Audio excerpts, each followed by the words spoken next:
Yo, yo, it's the power hour where the bruisers eat. No finesse, no flukes, just backs that punish. Fantasy gold in the mud, let's eat. Yo, welcome to the power hour. Muscles, what's going on? Yeah, not a whole lot, man. What's happening? Not a whole lot. If you're tuning in, welcome to the Fantasy Football Power Hour.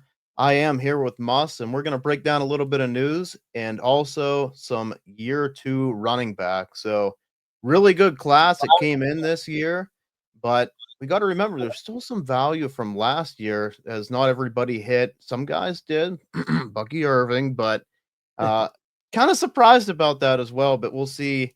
We'll kind of give our thoughts here too on how we feel about Bucky going into year two. So let's jump into some news real quick, Muscles. So not really news, but we ended up going to some sprint car races. I had a blast, and let me tell you, I've been to football games, I've been to baseball games. Nothing compares to sprint car dirt racing. I had a tremendous time. So I appreciate you inviting me out there, and we're in Leonardville, so really good time. Yeah, that was a good time. We went and saw the High Limits. I used to like the World of Outlaws, but they don't come around really here anymore. So yeah, we went and saw the High Limits. Kyle Larson was there. That was cool to see. He didn't do very good, but no, we were clenching our butt cheeks. We were on turn 4 where the dirt really hits you, and he spun out there, and we kind of looked at each other like, oh, we just don't want to see him. We only want to see him get smashed here. So yeah, but yeah, I mean, I can watch them on TV, but it's nothing compares to it in person. So oh, dude, like I said, I had a blast going there. So yeah, really appreciate inviting me out there, and they're actually going to be there in September, so we might make an appearance on a Friday or Saturday. We have to work that weekend, but maybe take half a day and head out to old Leonardville again and watch them race. So probably no Kyle Larson, like you said, playoffs for NASCAR and stuff. And if you are listening to this and you are into NASCAR or anything, Muscles does do a show with Sterling, the Rattle Cage podcast. So go check them out. And it was a really good time, man. Yeah, I'm glad you had fun. So we'll get into a little bit of NFL news here. Shemar Stewart does sign his contract finally. So really, I was kind of shocked. It didn't seem like this was going to get done. Signs a 4-year, $18.9 million deal, 10.4 for the sign-on bonus. Were you kind of shocked here, Muscles, that they got this done? Yeah, it really honestly seemed pretty ugly there for the longest time. It just seemed like he was going to go back to Texas A&M and it's just what it seemed. It seemed like it was all hope is lost, and then the news broke. So that was crazy. Yeah, it really was, because I was like you. I'm like, man, I don't know what they're gonna do, but definitely like the Trey Henderson thing's getting a little bit harder. It seems like by the day, if they're gonna get him in. I'm glad they did get this done. Just for, if you're a Cincinnati fan, you got to feel some relief that, like, okay, Shemar Stewart may have not put up major production, but you used a first round pick on him. You needed to get this guy paid, and you finally get him in the building, because if he's not in the building, he's not learning. And as kind of like a raw type player that, really, really athletic, but need to get him out there against people and kind of just see what he has and where he's going to fit into. And, maybe starts off a little bit as a rotational player, but if they have anybody else, that's why it'd be nice to get Hendrickson in the building. Maybe kind of like he can teach him some things and kind of get him up to speed with the NFL. Absolutely. Going into the next bit of news here, Joe Mixon to miss multiple weeks with a foot injury, so hopes to be ready for week 1. I don't like the wording of hopes to be ready for week 1. That kind of caught me off guard, and I'm like, man, what is going on here? It doesn't look good for Joe Mixon, and this is a guy who, he was a running back 1 last year. I'm gonna say top 10. But we know that is probably on a short leash here in Houston, who they traded up for Woody Marks, bring in Nick Chubb. So I think something to see here. Do they bring in another running back just for depth because they know he could miss some time? I think that's what I'm going to be watching for. Yeah, did they ever say what his injury actually is? Like everything I see is just he's injured. I don't. Yep. they don't really go into like And any it's a kind of depth. non-football, right? Yeah, yeah. So they don't. Yeah, they're not really going into the depth. They're just kind of like saying non-football. Hopes to be ready for week 1, and just a foot injury. So being Yeah. very, very short about it. So that's something we're gonna have to keep an eye on. But where you drafted him, mainly in best ball and everything, you got to be a little bit nervous. And Woody Marks is probably gonna just continue to be that passing down role type player. Which Woody Marks, if you go back and listen to breakdown on Woody Marks, tremendous pass catching back. I mean, he had a lot of records that he broke, and kind of just that receiving type player. But Nick Chubb, I think he gets a boost here as like the early down grinder type player, like somebody that should definitely take a little bit of a step forward here if he has anything left in the tank. Unfortunately, Yeah. even as Steelers fans, we are Nick Chubb fans. Like it sucked to see his leg just go like a rotisserie chicken. Like when I think it was Fitzpatrick actually was the one that hit him. Yeah. Yeah. So it's I don't know. It's kind of I think Woody Marks, I think, has the best chance, I think, to kind of do anything. I'm just not. I think you've talked about this also. It's just that line's just terrible.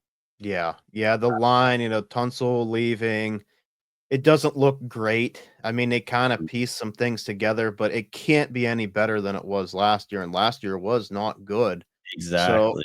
So maybe I wasn't even high on Mixon going into this year. It's I, like I it. wasn't either. I So I wasn't either. mean, I don't think I mean, obviously Nick Chubb gets a boost now because he's probably gonna, like you said, be the. But I don't think I'm in on him either. Like I think the Mm-mm. only part I kind of want is Woody Marks, just because there might be some cheap dump offs. Yeah, and that's what I was about to say too with Woody Marks. Now we might see some design screen passes because they're getting hammered. Guys are coming through the line, and maybe he gets a little bit of a bump there in PPR leagues. But Nick Chubb just on the pure opportunity. We'll see how far he gets steamed up. Right now, he's still pretty affordable for somebody that's gonna get some work. And if he does have any juice left, and let's just say this, Nick Chubb, we always say Nick Chubb in the prime, man, he might have been the pure best runner in the NFL. So, like, I'm willing to bet that maybe he has something left. But again, we're just gonna see how far he gets streamed up. Like it could go up quite a bit, especially if we get more news on Mixon. Like, okay, he starts out on the pup and he's gonna miss the first 4 to 6 weeks. Then the ADP is gonna really rise. So, like, I'm somewhat of a buyer right now just because of where he is, just some pure opportunity. Yeah, yeah, Terry McLaurin, he is in the building. He's not practicing, but he is there. So I do like this. It seems like all signs are kind of going in the right direction. I don't know what the Commanders are thinking. They need Terry McLaurin in a building for Jaden Daniels and for this team. Like, I like Debo, but man, Terry McLaurin's such a critical part of this offense. yeah. I've always said I think McLaurin's I think underrated as a receiver. I think he's a better NFL receiver most of the time than fantasy. Now, last year we did see his fantasy numbers, Yeah. translate, but yeah, I think as far as being a leader, I think the Commanders need him. I think Yeah, they are making a mistake. they really are. We kind of talked about this last week on the last episode. Just mainly like, why aren't they paying him? Because they can definitely afford it. And it just makes no sense. It's Adam Peters, ex 49ers guy. They had their own problems with paying these guys at times. So, really need to get him there. And I got a lot of Terry McLaurin at a discount. Like, I get it's going to be hard to repeat what he did last year because of the high volume of touchdowns. But I mean, basically, just to get somebody at that discount and a good offense. Like, if we believe in Jaden Daniels, because we see in a lot of dynasty leagues, Jaden Daniels, man, he's like number one or number two. Yeah, yeah, I And did see him go 1-1 overall. yeah, and then we see Debo Samuel kind of get pushed down to like what 10th, 11th round. You Yep. know, even later. So like, you believe in Jaden Daniels, you got to still take the swing on Terry McLaurin because who else is he going to throw to? Zach Ertz? I just, it just doesn't really add up to me. So Still Yeah. taking Debo. He is starting to get pushed up a little bit. McLaurin was going down. They get this deal signed. You will see Terry McLaurin's ADP go back up. So get in now. Next bit of news here. Matthew Stafford is now week to week with a back injury. Jimmy G is now reunited with Devontae Adams. So we kind of laughed about this pre-show because we seen Devontae Adams say, I've never been hit this many fucking times, and just throwing a fit whenever he was with the Raiders. And good old Jimmy G comes into town, the guy that was throwing the ball up. And oh man, if you're Devontae Adams, you got to be frustrated. And I think if you have Matthew Stafford, there's a lot of shares of him, gotta be a little bit concerned because Matthew Stafford is 37 years old, and I don't like back injuries, and especially for these older type players. And we got to remember as well, Matthew Stafford did sign a 2-year, $84 million deal with 80 million guaranteed. So Yeah. Yeah, Stafford, he's always been one that always been having these back injuries pop up. I remember like 2, 3 years ago, he had back injuries, and so that's obviously, I mean, we kind of know back injuries, kind of not to that extent, but like I don't think they go away. Like it's, mm-mm. you Especially you know, get older, man. yeah. So that's always kind of scared me a little bit off Stafford in most of my leagues. But I mean, I think I still have a couple shares, but it's definitely got to be concerning. I mean, the older you get, Mhm. and I mean, I'm no doctor. It seems like back surgeries never really work. So it just doesn't seem like in 2025 there's really a solution for back injuries. Right. Yeah. It's he really wanted paid too. And not saying that I blame him, but if you're the Rams and you threw all this money at him, you gotta be a little bit nervous. Like Oh yeah. you kind of have to feel like, man, I hope this back gets right because he has been tough. I mean, we've seen him play through a lot of this, and we were worried 2 years ago about the back. You remember when everybody was panicking? Yep, I was. Yeah. I mean, can they get on the? I mean, if I were the Rams, I'd maybe try to get on the phone. Maybe go after Mason Rudolph now that we have Aaron Rodgers. I know Yeah. Kirk Cousins. I don't know what you'd have to do for Kirk Cousins, but like I don't know. I'm just not a Jimmy G believer, and I think the Rams are trying to make one more run with Devontae Adams. Yeah. So I definitely think they should get on the phone and start. You know. How unfortunate that they didn't just keep Baker around too. Like Baker's Mhm. been so good with Tampa Bay, and they really revitalized his career as well. Yes, they did. So, Even we kind of were like, "Oh man, if we were Baker Mayfield, I'd just stay because mhm. And I mean, he went to Tampa Bay.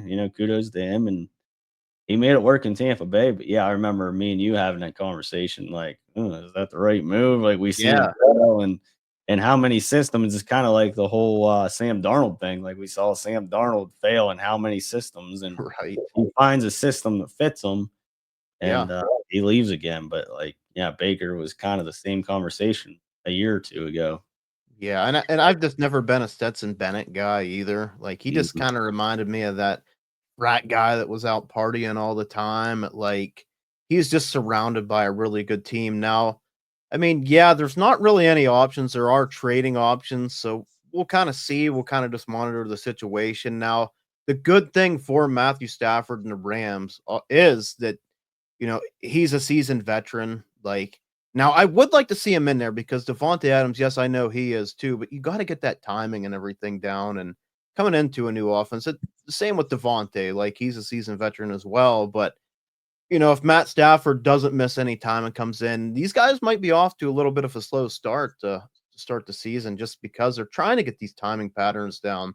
They're trying to get acclimated to the offense and kind of get the cobwebs off here. So it's gonna I be interesting. I think the one. I mean, are you worried if you're a Puka Nakua owner? Uh, a little bit, a little. I mean, yeah. I shouldn't say because if I'm worried about Matthew Stafford, you got to be worried about Puka Nakua. Yeah, that's kind of what I'm thinking. Like, I think if I'm a Puka Nakua owner, I think I'm kind of a little bit worried. I mean, I'm not saying that maybe they bring in a quarterback next year and Puka can't thrive because Puka's a hell of a player, but you know how Yeah. Stafford is with his hyper targeting. He's always hyper targeting the guy. Exactly, and that's why I was a little bit leery. I don't really have any Devontae Adams either, like in best ball or anything, because he could be the main target, Devontae Adams, but like I feel like it is Puka Nacua. They already have that chemistry, Mhm. and if Stafford does get going, maybe we really see the hyper targeting because it's just comfortability, like going Yeah. through everything. And I mean, I've already seen him kind of take a dip, but Kyron Williams, Yeah. I mean, if they're not slinging the ball, do we see more 8 guys in the box? Do we Yeah. see more? The I the don't. good thing about Kyron is he can catch as well. Like Yes, he can. Yep. that Yep. that was kind of his known to thing coming into the league. I've never been the biggest Kyron Williams fan, which any of you listening, you're probably like, well, then who the hell do you like? But like, I just Kyron Williams just seemed very, very replaceable. And I had a lot of Blake Corum, which didn't work out. And somebody that we're going to be talking about here soon. But yeah, there's just a lot of moving pieces here. Like Stafford is kind of the glue to this offense, and I don't think if it's Jimmy G or Stetson Bennett or even whoever they bring in, it's not going to go near as well. So yeah, you got to be a little bit nervous now. I will say we'll see if Puka drops down a little bit, especially for best ball, because I'll still be in. Like I'm still gonna bet if they're giving him 80 million, he's gonna have to do everything he can to get on the field. Oh yeah. Yeah. Yeah. I agree. So a little bit of news that literally just happened. Dallas signs Jake Ferguson to a 4-year, $52 million deal. This is a little bit of a slap in the face, I feel like, to Micah Parsons. So it's that whole thing. People are screaming you need to pay Parsons, and now they're signing Jake Ferguson, who, in my opinions, very replaceable. But I think this is good news. This is something we also talked about before the show, Muscles. You brought it up. Dak is also locked into there, and we know Dak loves to throw to Jake Ferguson, kind Yep. of his safety blanket guy in the middle of the field. So, how do you look at the value here for Jake Ferguson going forward? Yeah, I think he definitely has to take a jump. I don't know where he's at on keep trade cut or anything like that, but I mean, I think he definitely has to go up. I mean, that was the big thing going into this year. Like, oh, he's in the last year of his deal. Where's he going to go? I don't think I'm being mean by saying I think he's just an average tight end. I don't, you know what I mean? He's an Yeah, average tight end in the right system. yeah. And if he went anywhere else, I don't think he would thrive. And here we are today. He gets the deal, and now he's stuck in the system that obviously he thrives in with Dak Prescott. So I think it's gotta be wheels up for him. Yeah. Yeah, it's definitely good news News. Yeah. because, I mean, it's kinda to the point here, like, where does Ferguson go if he's not in Dallas? Like you said, he's very average, he's not super athletic, like, he's very scheme dependent. This is an offense that's gonna continue to throw the ball. They did not replenish the running back room. They rode on Rico Dwaddle last year. Now they're gonna go with Javonte, Miles Sanders, Jaden Blue. I mean, just kind of guys that they haven't invested in. They really haven't invested in the running back room since Zeke. I mean, anybody I can really think of. So should be throwing the ball quite a bit again. And if he can get some of them touchdowns and say he gets 800 yards, where you're getting him in your drafts is a pretty good spot. I mean, yeah, not a sexy pick. Nobody likes Jake Ferguson. Mm-mm. Like, but you gotta kinda just take the production that he gives you, and this is probably best case scenario. He's not going to Kansas City next year and like, that wasn't gonna happen and be the new Travis Kelce. Like, there's just no damn way, so Right, right. I'm kind of curious of what his value actually is as far as draft picks. I'm kind of, I mean, can you, like you said, Jake Ferguson isn't a sexy name. I mean, can you in some Mhm. of the maybe not so savvy leagues maybe send out a second, and Yeah, I think some of the problems I have is and maybe I'm falling in the trap, like, let's talk about some of these, like, we're taking Elijah Roro ahead of him, right? yeah, Terrence Ferguson, which we're gonna probably have to wait.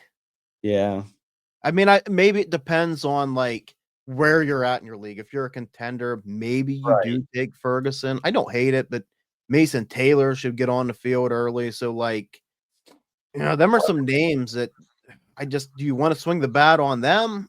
Like, I know that's like you said. I think it's where you're at because it's like you can kind of just take Jake Ferguson and you know what you're gonna get. I mean, yeah. obviously these Mason Taylors, Arroyos, like they can produce, but Jake Ferguson's gonna produce. So the latest Dynasty Dog draft that we were in, which is a point for the tight end, extra point for the tight end, and tight end premium, he went 11-12. Rich got him there. So guys right ahead of him, Jacoby Myers, Jawan Jennings, Zach Charbonnet, Kyle Williams. I think that's kind of appropriate, but I feel like he needs a little bit of a boost. Like, I personally, I like Kyle Williams. I love the film, but maybe Jake Ferguson in a tight end premium. Oh, yeah. There's an argument there. Like, absolutely. I think there's an argument. So I think Rich got pretty good value where he got him. And just because of the uncertainty, like, we didn't know what was going to happen. Is it a one and done for Jake Ferguson, who's just not athletic and not going to go anywhere else? Is now locked in. So yeah, that could be. So let's go ahead. Let's start on some of these running backs here, Muscles. So this is going to be second year running backs, and we're just kind of give a breakdown. We got 10, actually, I think there might be 11 of them, but we just kind of want to break these guys down. We know that this was a really good running back class. Yes, some of the guys, like our Damian Martinez and stuff, they went way later than what we thought, but overall a great class. But we can't forget that last year we had some guys in there that really didn't produce year one. Some did, and we got to be patient with these guys. We got to kind of see what we have, and we don't want to sell too fast. Or on the counter argument, maybe we're out because they drafted somebody else or they brought in somebody else. So we're going to start off here with Trey Benson, who I really wasn't the biggest Trey Benson guy, but he was a second pick in the third round, does run a 4.39 at the combine at 216 pounds, has a RAS score of 9.76, so super athletic here.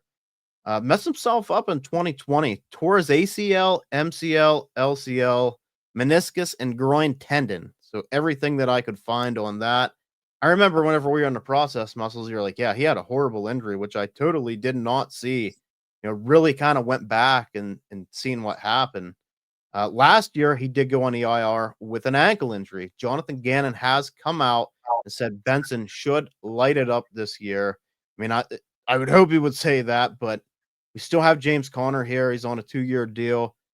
This might be a little bit of a buying opportunity just because of James Conner and getting this 2-year deal. Now, they could easily get out of James Conner next year with a 2.2 dead cap, and that would save them $8 million.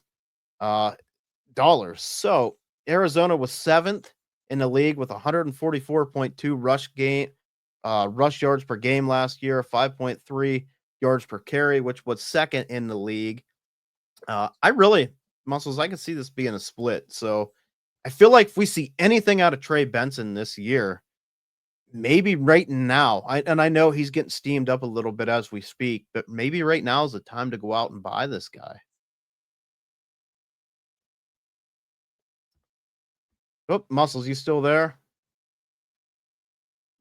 Yeah. Oh, we lost Muscles here.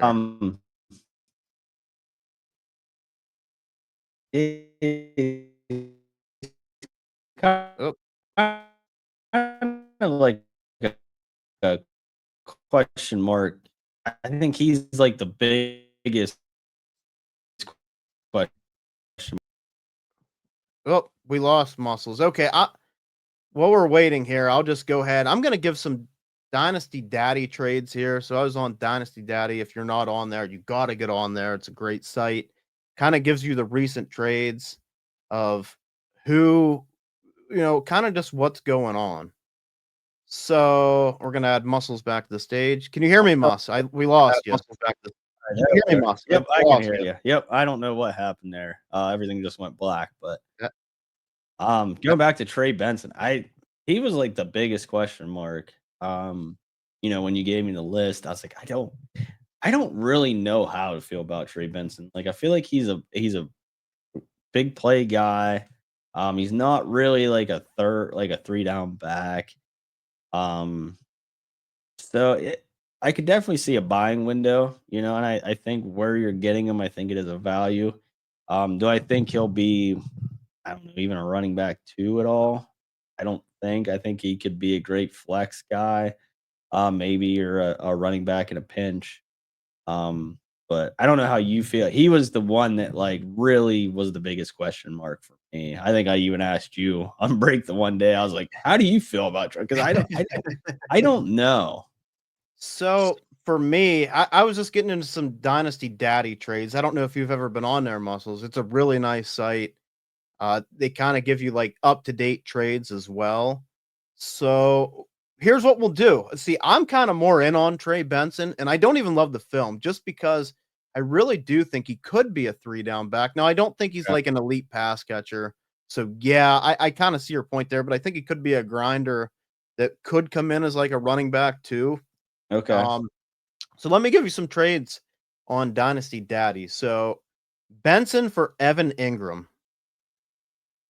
Oh, tight end premium or non-tight end premium? I'm gonna say it's tight end premium.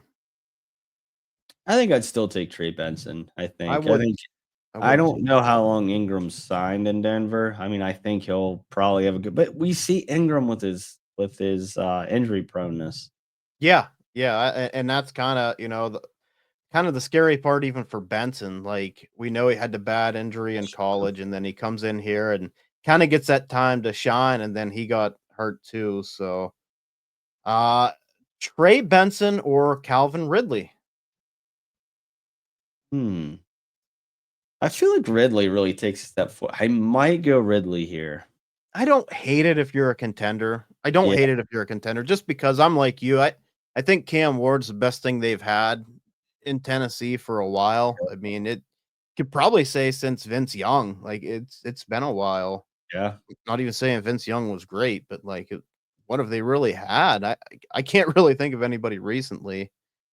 No. Uh Trey Benson or Jalen McMillan in a 26 second. Uh I don't know. That's tough with Mc I really liked McMillan. It's just it sucks that they brought in everybody. I mean, the second on top, that's really enticing, but I might try Trey Benson. Yeah, I'm going Trey Benson there as well. I just feel like he's gonna gain some value, man. I really do. And then the last one, which is I think a slam dunk, Trey Benson are 301 and 501. I mean, we Oh, already yeah, said we take a second. easy. So I mean, Yep. these are deals that are getting done day by day. That's why I love to go over to and we're not sponsored by Dynasty, these guys. So Yeah. Dynasty Daddy.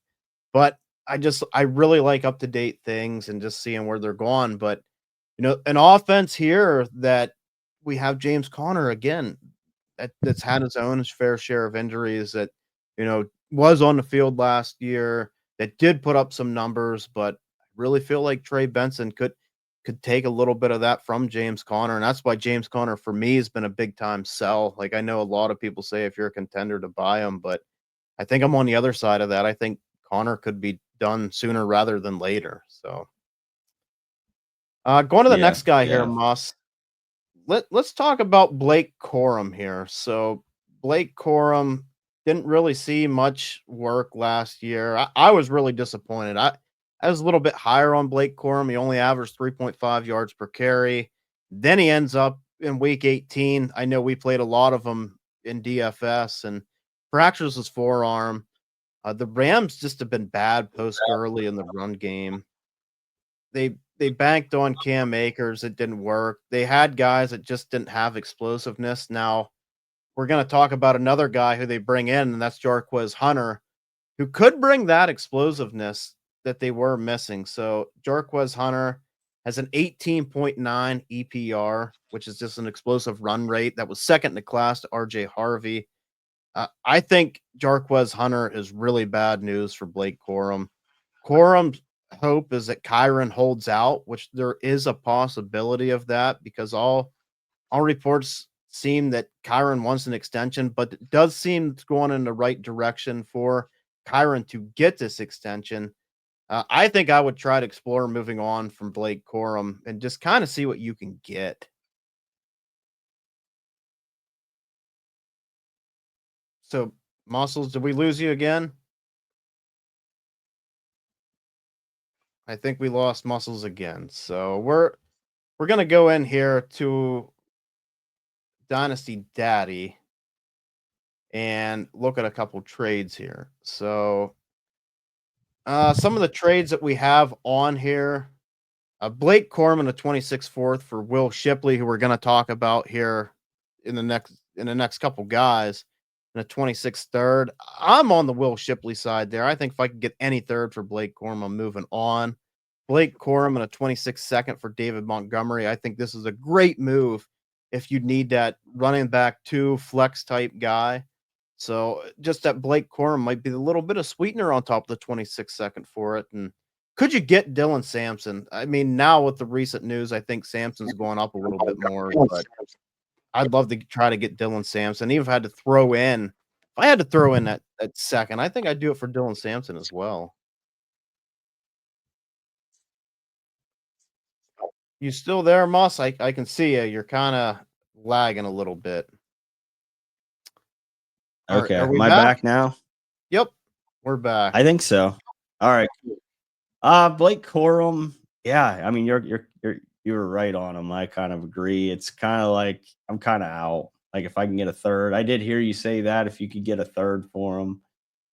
He had an opportunity to prove it last year, and he didn't. It could be my own personal vendetta, because I did have a lot of them in DFS. But yeah, I didn't see anything that really made me want to keep him.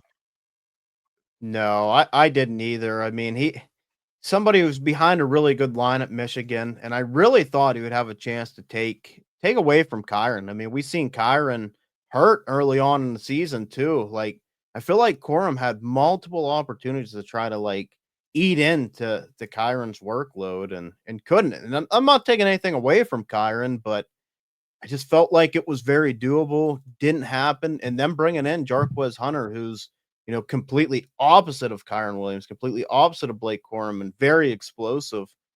I think this really, really hurts Corum's value. And I think he's a guy that if there is any chance, and I'm not saying to take away from Kyron, but kind of eat into that workload, I do think it's Jarquez Hunter. I agree. So did you hear any of the trades that I was saying? What could you give on top to get Dylan Sampson? I don't think you're not moving them 1-for-1 anymore. Like, I think I'm so confident in Dylan Sampson. Like, would you do a second in Corum to try to get Dylan Sampson? Like, I think I'm there. Yeah, I would. Can you trade him straight up for or get plus on top for Jerome Ford?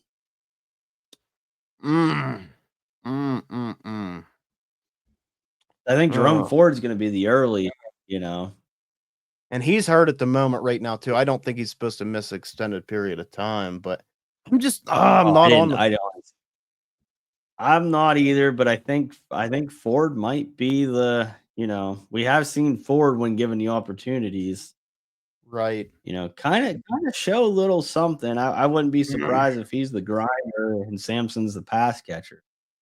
Yeah, but, and that's then we go back to the conversation you had about Quishon Junkins. Like, I mean, they are going to be down a lot, so yeah, and Ford really going to eat. Right. Yeah, I think we could. Let's say this. What would we have to do to get Woody Marks or Nick Chubb? Like, I know we're not in love with them. Like, I feel like I'd rather try to get Nick Chubb. I think he's better. Too. Like, even after coming off this, I think I'd rather just bet on Nick Chubb. Like, I just don't really have a lot of faith in Blake Corum, man. It looked really bad, and I hate to be out, especially after 1 year, but it's just bad, really bad. Yeah, I agree. So we'll hop into the next guy here. Let's talk about Ray Davis. So Ray Davis, somebody that I really liked coming out, does go in the 4th round here to the Bills. He's a very shifty player, and Ty Johnson does sign the 2-year deal. James Cook could be a holdout, by the way. Now he is at camp, but like he wants paid. James Cook wants big money. Like I was looking at a little bit here. Rumor has it he's looking as high as 15 million per year. So we're talking like CMC, Barkley money. Like we're not giving James Cook that kind of money, are we? No, I can't see the Bills doing it. I mean, credit to James Cook. I mean, we've said it for years before they brought in James Cook. That is the one piece they're missing. And Yeah. yeah, James Cook does seem to provide that, and he does have I don't want to say CMC capability, but we do see these games where like James Cook has 30 or 40 points. Like Right. he's catching touchdowns, he's running touchdowns, he's doing it all. But yeah, I mean, I can't take anything away from him, but yeah, I think I'd just report to camp and Yeah. just try for like even like 12 million, right.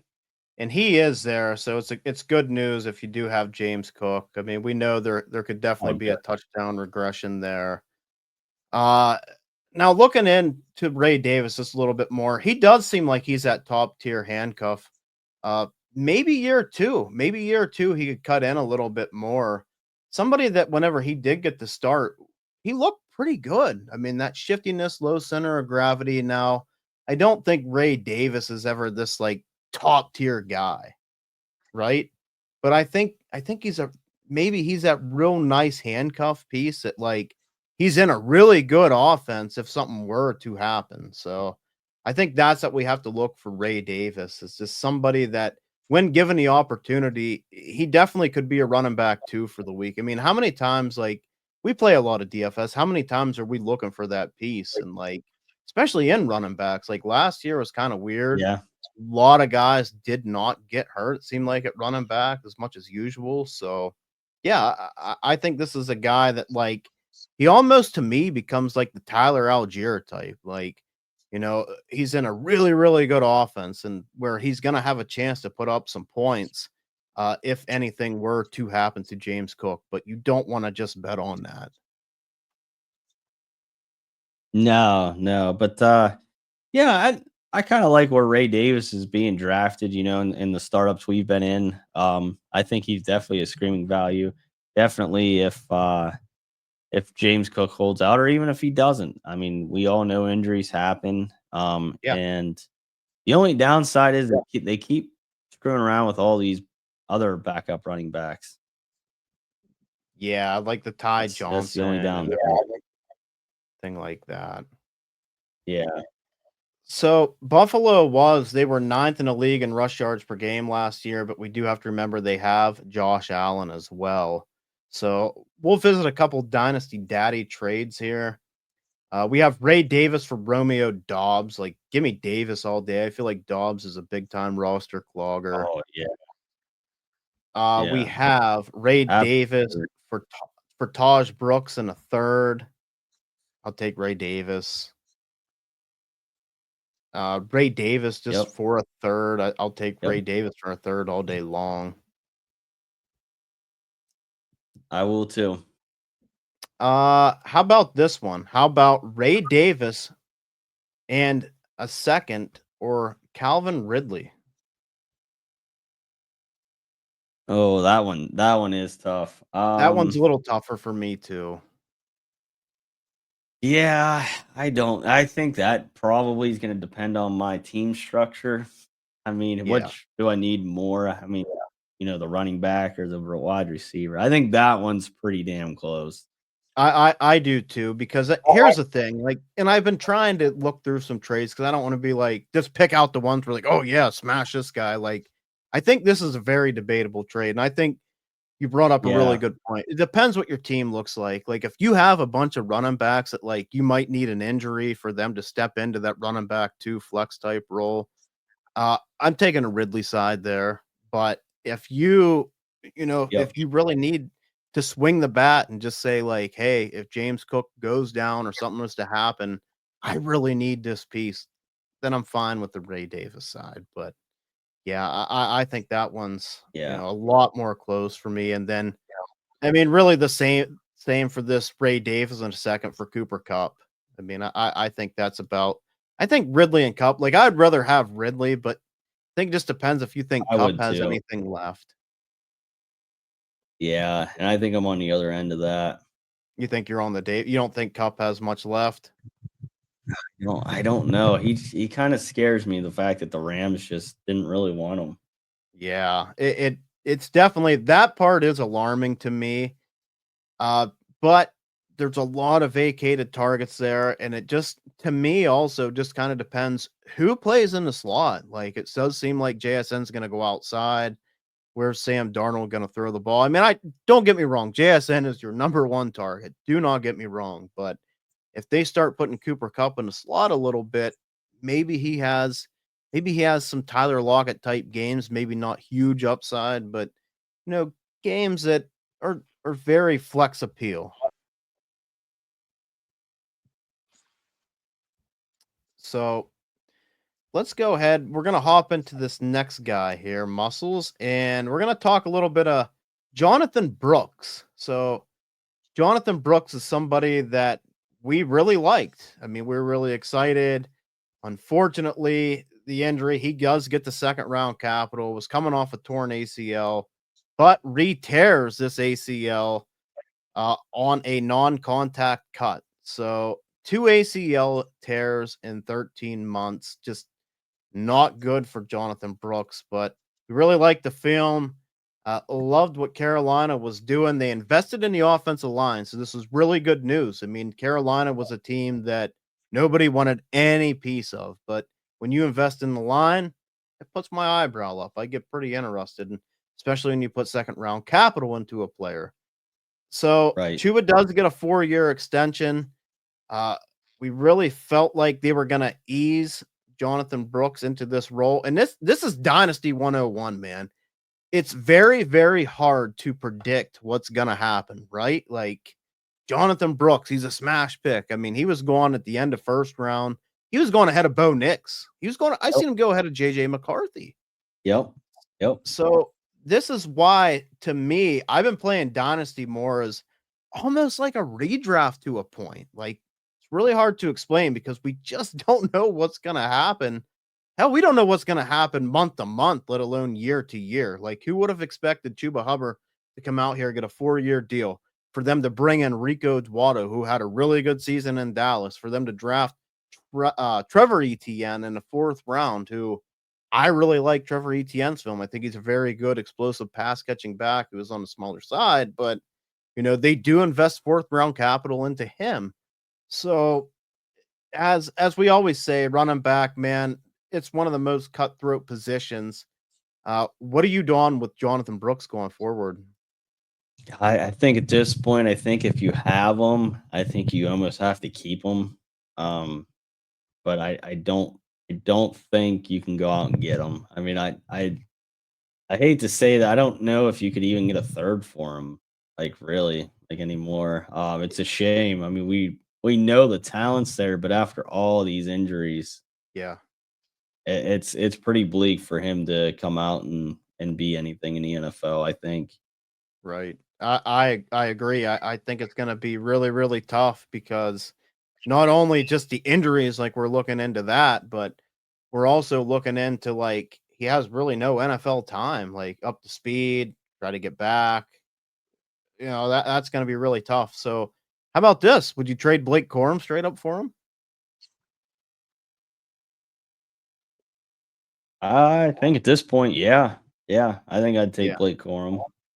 Oh, you take Blake Corum? Oh yeah, yeah.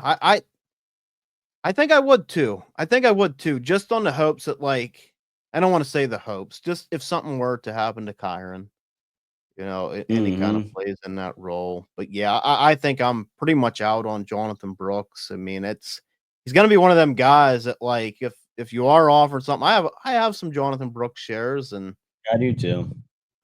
I mean, what do Yeah, you do with him if he's a pot sweetener? I think everybody might be waiting for, Jonathan Brooks finally to come back in 2026, and maybe you move him there, but you've held on to him for 2 years. He's done absolutely nothing for your team. You're probably just holding on to him. that's exactly I think what I'm doing unless I get something that, you know, Yeah. that I Yeah, like. tough break. I mean, I remember listening to Jonathan Brooks on Sirius XM, just kind of talking about everything he's overcame, and to see that happen, just really, really heart crushing. Like, sucks. Uh, Next guy, It let's is. talk about It here, is. Marshawn Lloyd. So Marshawn Lloyd might have one of the most unfortunate rookie years that I've ever seen, maybe besides Jonathan Brooks, but pretty unfortunate one. So we look into it. Started training camp with a hip injury, then a hamstring in preseason, to an ankle injury week 2 that put him on IR. And just whenever we thought Marshawn Lloyd was coming back, he has appendix surgery. Yep. So, I mean, like, you can't call the guy injury prone. They're all different injuries, but then the appendix, so really unfortunate there. But looking into some stats here with Green Bay averaged 146 rush yards per game last year. We know Josh Jacobs is the guy, but looking at this roster, I think it's very easy to say Marshawn Lloyd should be the handcuff to Josh Jacobs. Like, I don't really have, like, as much as we could argue, right? Like, we could argue that, Blake Corum could still have a little bit of a role. We really like Hunter. We're gonna bet on him, but like, there's just nobody here that, like, I could bet on to say, like, they're gonna be better than Marshawn Lloyd. So being a clear handcuff with that kind of production, uh, I really like Marshawn Lloyd. I think if Josh Jacobs were to miss any time, which Josh Jacobs doesn't really seem to miss time, but anything can happen, man. A rolled ankle, anything. I think Marshawn Lloyd instantly would become a running back too for fantasy if he were to have to step up. So Yeah, yeah, I couldn't agree more. I mean, we saw AJ Dillon kind of be yeah. Oh, can you hear me? yeah, I can hear you. Go ahead, buddy. Okay. Yeah, I was gonna say, I mean, we saw, the Green Bay offense is a juicy offense to be a part of. I mean, we saw AJ Dillon kind of do that from time to time. And I think if Marshawn Lloyd could come in and be even 80% of like that AJ Dillon role, and I think he definitely can. He definitely has the skill set. It's just that health. He just has to, like you said, he just has to be on the field. Yeah. Yeah, and I think that's just the main thing. Like, I just don't ever see Lloyd being anything. Like, I don't ever see Marshawn Lloyd being a running back one in fantasy. Like, I don't think. Right. Which Right. I've seen crazier stuff happen, but like, I don't think we'll ever look at Marshawn Lloyd and be like, "Hey, he's a top 12 back in the NFL." I just don't think that's him. Now, he does have a little bit of fumbling issues as well too, so he needs to make sure he's taking care of the ball. But like I said, I could see him just stepping in as a role if Jacobs were to go down. So, Yeah. a a lot of trades that I'm seeing are like like 2 Oh, fourths and Marshawn. I'm buying all day at that. yep. So Yep. I've got him thrown into a couple deals. I mean, just kind of throw in pieces like, throw in Lloyd and I'll take the deal. And it's definitely happened. So I think now is the time you need to try to go out and get Marshawn Lloyd, especially he comes into preseason. This is why we're doing this show, guys, because like these guys are going to come into preseason and people are going to put up yards. Like they're going to put up games and people are going to start hyping it. We're already seeing stuff in camp, especially for these rookies. So sometimes you gotta really try to make moves now because Yeah. it's over. Like, when they get on the preseason field and rush for 100 yards or have, 8 catches and 100 yards and a touchdown, like, you're not It's getting them. over. You're not Nope. getting the same price. Nope. Absolutely. I agree. So, this next guy we're gonna talk about, he is probably my favorite, not probably, he is my favorite guy on the list at his current cost, and that's Jalen Wright. I think I'm really, really high on Jalen Wright. We kind of mentioned him in a previous show. So going into Jalen Wright here, Miami traded their 25 third to move up in the fourth for him. we didn't see much out of Jalen Wright last year. Miami struggled across the board. We seen Tua and the injury and just the whole Tyler Huntley experience, but uh, now we're gonna see him hopefully in this Mostert role where Mostert's gone, but could he move into the role? I think he could. You know, it's another 4.38 guy in his 40, 11.2 broad at 210 pounds. I really like what Jalen Wright did at Tennessee. I mean, he put up some numbers there as well. We knew it could take a year, but I wish we would have seen just a little bit of a glimpse out of him.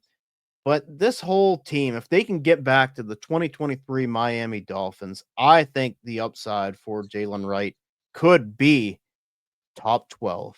I really do. I think he has a ton of upside, and I don't want to make excuses for 24, but in 2023, Raheem Mostert with 1,000-yard rushers. Now, he did have the 18 touchdowns. This was in 15 games, but he was fourth in points per game that year. So, again, like, could he get into that role in this offense? Oh, man, I think there's just quite a bit of upside. So, it could be a make or break year with him. Now, they do have Alexander Madison. If he can't outrun Alexander Madison and get into that role, then abort mission. But Oh, I think he's a much better player than Alexander Madison, and I think with his speed and size, I think he really fits this Miami Dolphins team very, very well. So, how do you feel about Jalen Wright this year? I'm right there with you. I've been having them in a lot of best balls. I've been drafting them in a lot of places, startups and everything, even redraft. Um, I think the subtraction of Johnny Smith, I think kind of helps. Yeah. There's all them targets that have to go somewhere. Yep. And like you said, Mostert leaving. I think this is all writing on the wall for Chan and Jalen Wright. Yeah, I do too, man. I just feel like Miami, will they ever get back to that 23 season? Hey, maybe not, but I know that like that's a possible range of outcomes because it's already happened. And like Right. for them to feel this good to trade up in this class that we all said this is a really, really good class of running backs, for them to trade up and give a third from this year for last year to go up and get Jalen Wright. I think Yeah. that shows a lot that Miami really believes in this guy as well. And I'm not worried about Ollie Gordon. Like, I just wasn't the biggest Ollie Gordon fan either. Like, they took him in the sixth round.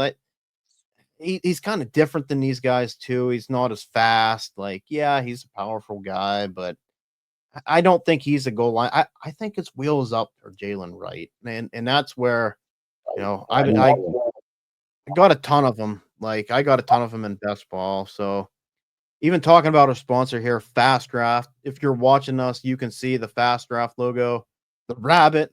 We were in the rabbit all weekend last weekend. So, Mhm. if you're not on there, use a promo code POWER. They will match you at a first time deposit up to $50 on the Fast Draft app. So get on there, make sure you're drafting. And it was $20 rabbits. Now we're down to $10 rabbits. So we filled up the Yeah. 20, working on the 10. And I think my portfolio of Jalen Wright, which is another great feature on there, I'm at like 80% Jalen Wright. So That's awesome. That's all. I do yeah, like that portfolio thing.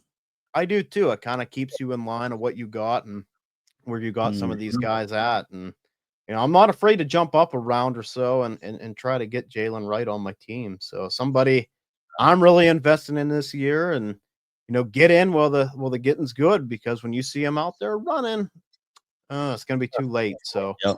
Way too again, late. if you are not on the Fast Draft app, get on there, use the promo code POWER. They will match you once again up to $50 if you are a first time depositor. So Muscles likes Jalen Wright. He's approved as well. So some of the trades here, Wright for a third. I think that's pretty easy. Yep. How about this? Wright in a sec.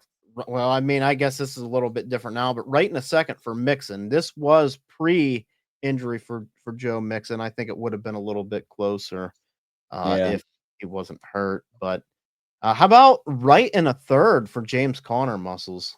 No, I'd go right all day. I would too. I think I'd take Wright straight up. Yeah, I would too. I I would. think I'm that high, and just I believe in him that much here going forward. So One more I'm going to throw at you. Right for Daniel Jones in a Superflex league.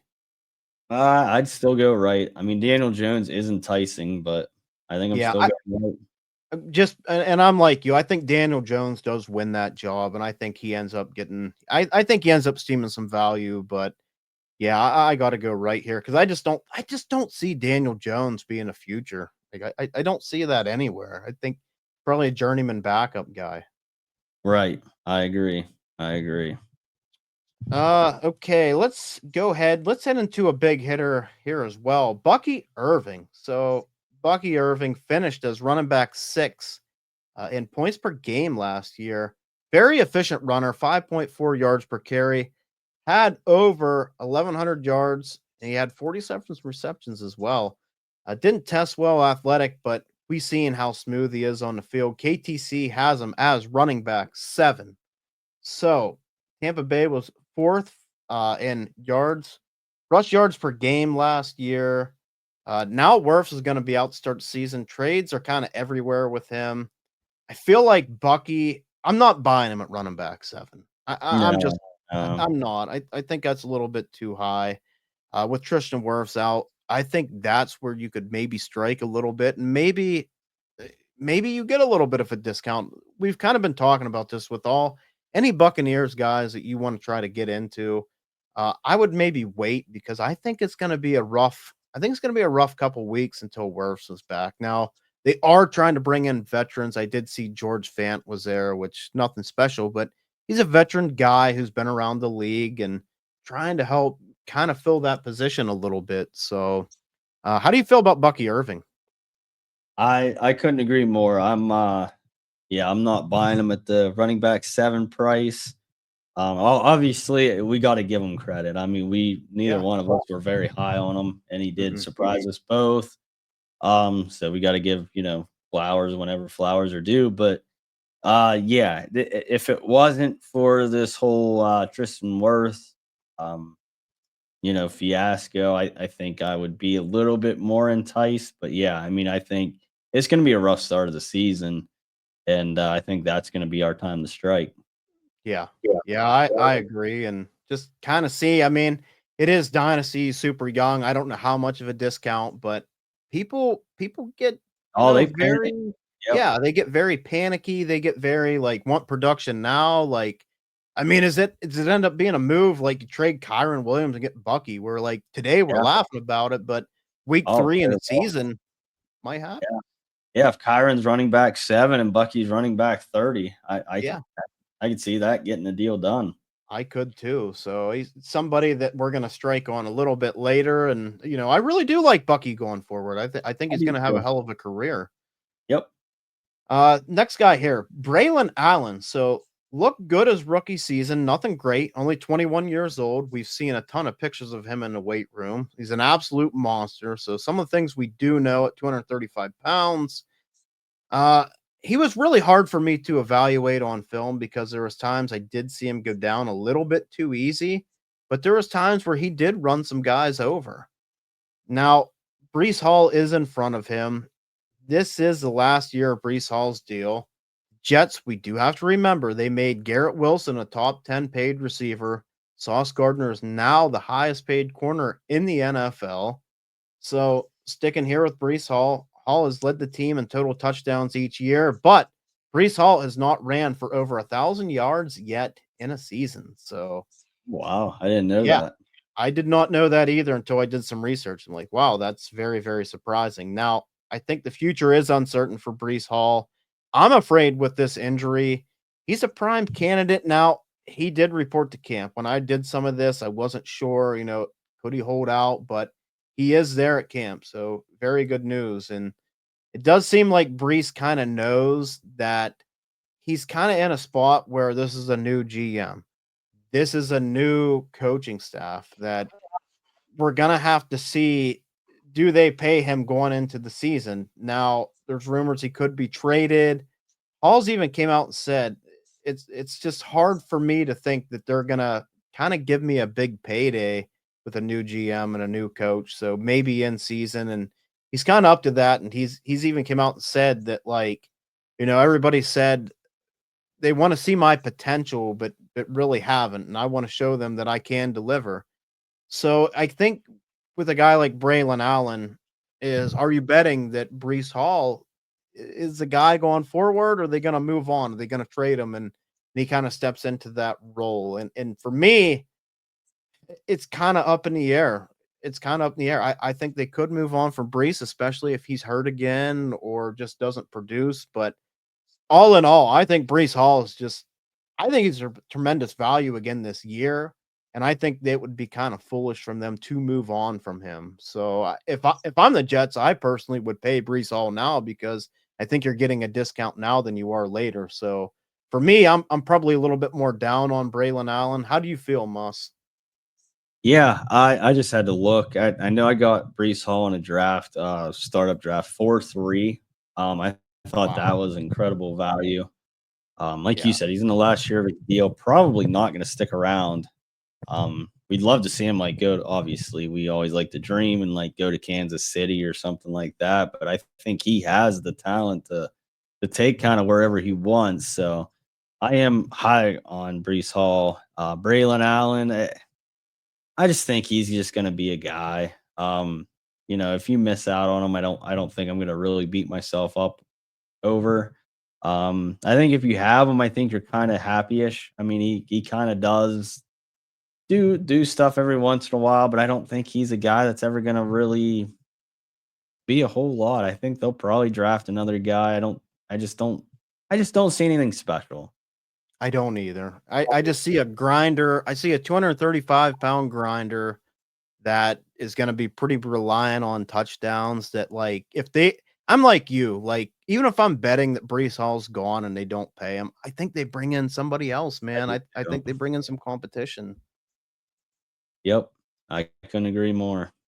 So yeah, I'm going to be a little bit lower on Braylon Allen, and I have some in best ball just because I do think the Jets are gonna run the shit out of the football, and he could benefit from that. I mean, if Yeah. Brees Hall were to go down, he could benefit in a year-to-year basis. But going forward, I'm like, I don't see anything special.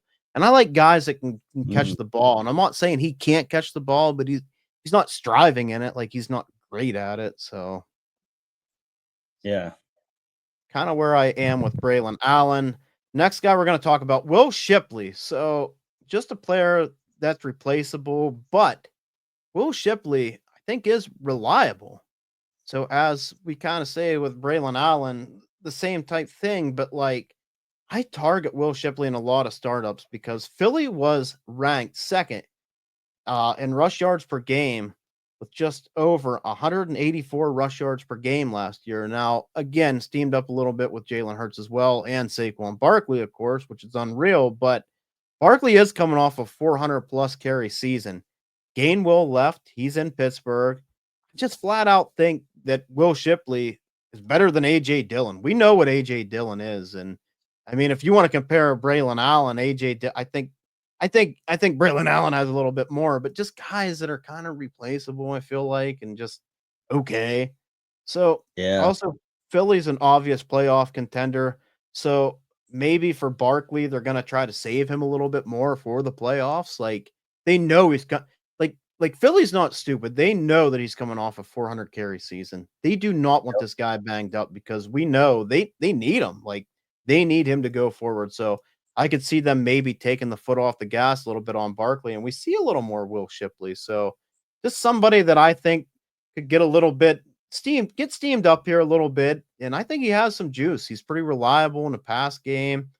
Uh, and I think just with plain opportunity, man, being behind one of the best lines in the NFL, I think Will Shipley could be sneaky this year, especially in best ball formats. Somebody that I love to take in the last round because he's been really low owned too.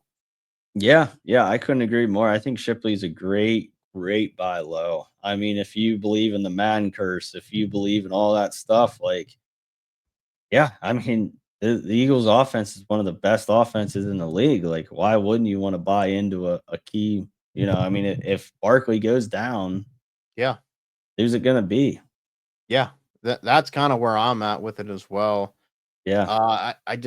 I think that if the opportunity arises, we Yep. are gonna see it. So Yep.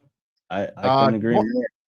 going into Isaac Garendo, so kind of emerged on the scene with those 4.33, 40 at 220 pounds. Actually, when we were scouting players, we didn't even scout Garendo, if you remember right. Like he wasn't even on the list.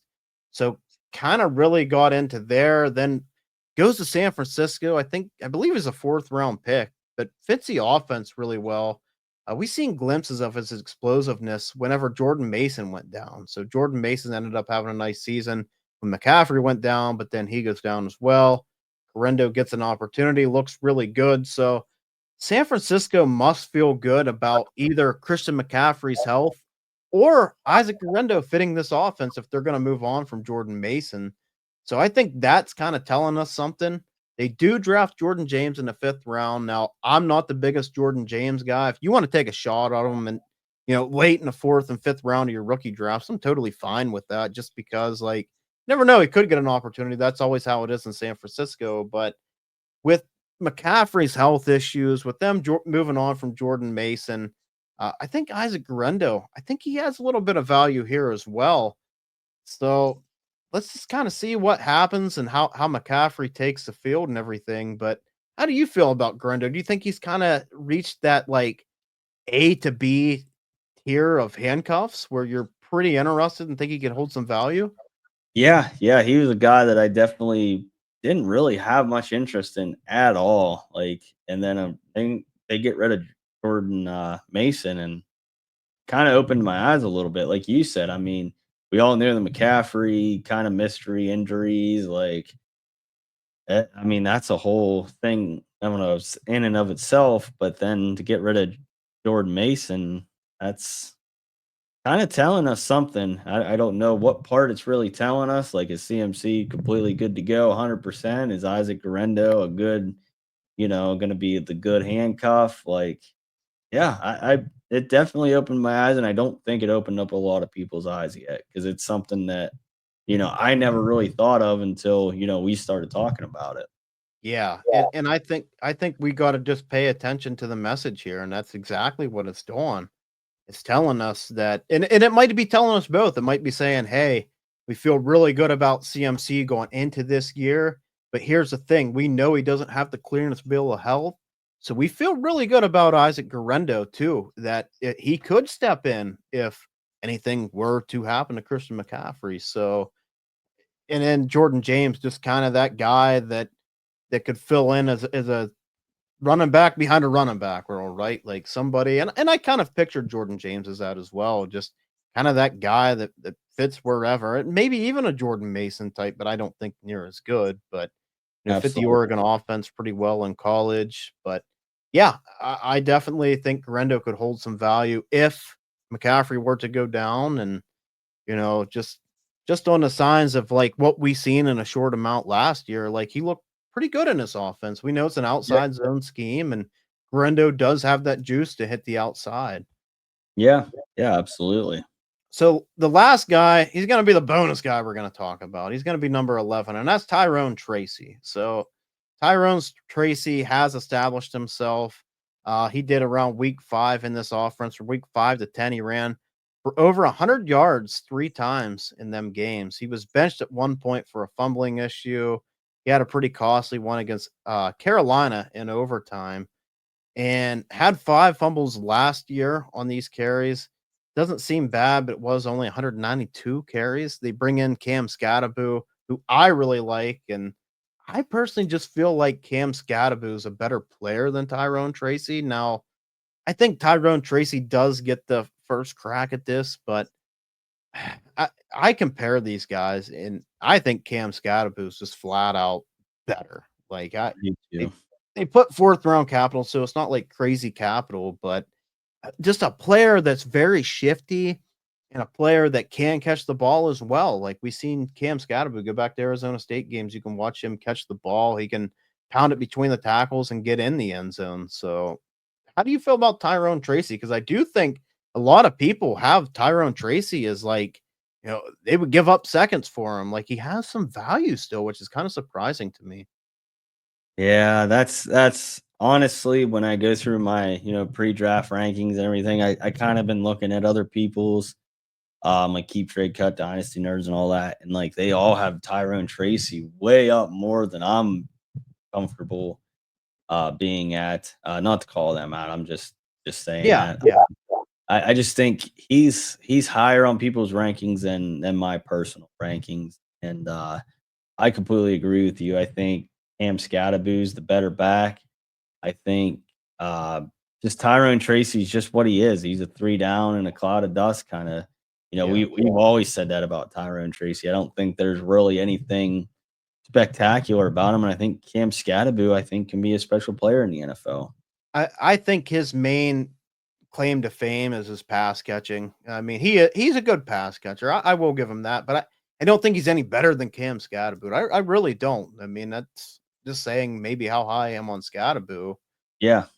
Looking at some dynasty daddy trades, Tracy for a 27 second, 26 third. I mean, you don't even need to give me the third. It'd take just a second. Yeah, I would too. Tyrone Tracy for the 204 and the 204 for a 27 first. So they're trading up. Yeah, I don't mind that. I think that's 27 is going to be a really nice class as well. Yeah, Tyrone Tracy and Mark Andrews to trade up and get Trey McBride. Ooh, I love that. I like that. Yeah, I like that deal a lot as well. Tracy for just a second. Yeah, we've already kind of said that. So, yeah, man, I think Tyrone Tracy's a very replaceable guy, and I think they already have the replacement Cam Scattaboo. So I'm definitely on the other side of that. I'm with you, Muss. He's somebody that I just haven't drafted, and I might have out of 25 teams, I might have one Tyrone Tracy share. Yeah. So somebody that did emerge onto the scene. Got to give him his credit, but it doesn't look great. So that's gonna do it for this show. These are just some second-year guys we really wanted to talk about, and just remember, it's a loaded draft class, but there's also guys that are in the league that maybe haven't established themselves yet, or like Tyrone Tracy, you feel like they have.